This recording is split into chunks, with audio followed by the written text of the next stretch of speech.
It is nestled among the Redwoods, 2,700 acres of pristine land, broken down into dozens of camps. And for 2 weeks every July since the 1880s, they've been filled with some of the most wealthy and powerful men in the world.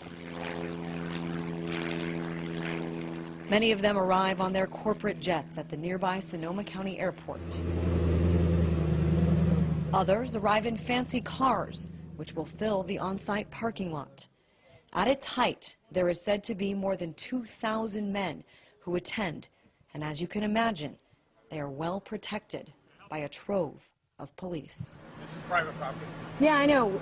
So we're out covering the protest, and we just wanted to see if there was anyone that could give us... I would like you guys to get off the property, please. There's no way we could just get an escort? No, not at all, and I'll have the police come and arrest you if you don't leave, please. Okay. Thank you. Access is by invitation only, and most pay more than $15,000 to attend.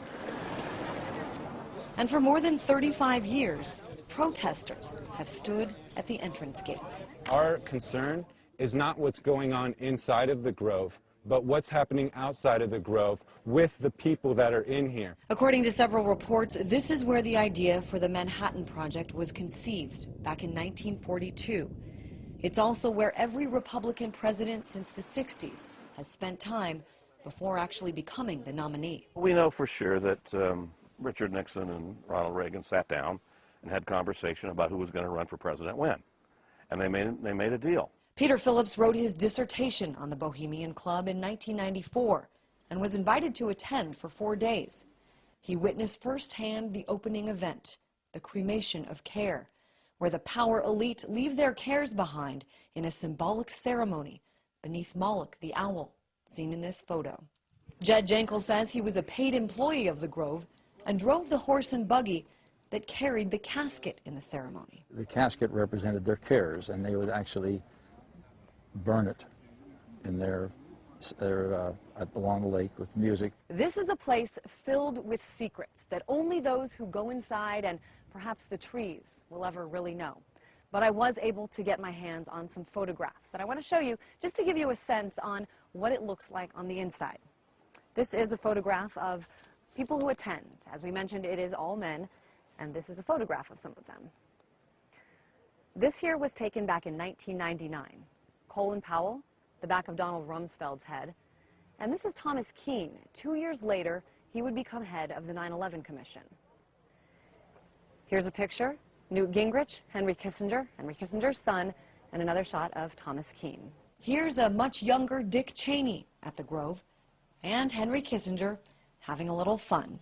I was also able to get my hands on several programs from previous years, outlining the schedule of talks and their topics. And what we have here on July 22nd, 2008 is the Lakeside Talk given by CFR member and Trilateral Commission member Fred Starr. He gave a talk called Afghanistan, the Unexpected Upside. There are other connections to be made as well between the Lakeside Talks and public policies that follow. This was a man that was involved in the oil business, George Linkowitz, the Persian Gulf crisis.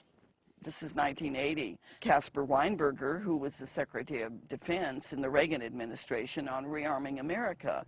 And that's easily documented. The arms buildup came in around late 81, 82.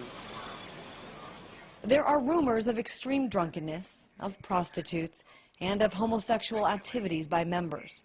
But for the most part, it is the secret backroom agreements critics say should be brought to light. That agreement can be, occupying the Middle East, fighting terrorism, encircling China politically and militarily.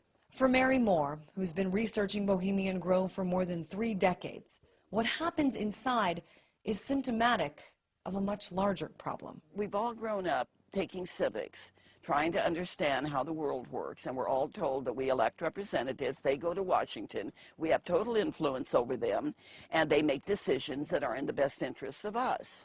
Then we start growing up, and if we pay any kind of attention, we find out that none of that is true. In Monterey, California, Kristine Frazao, RT.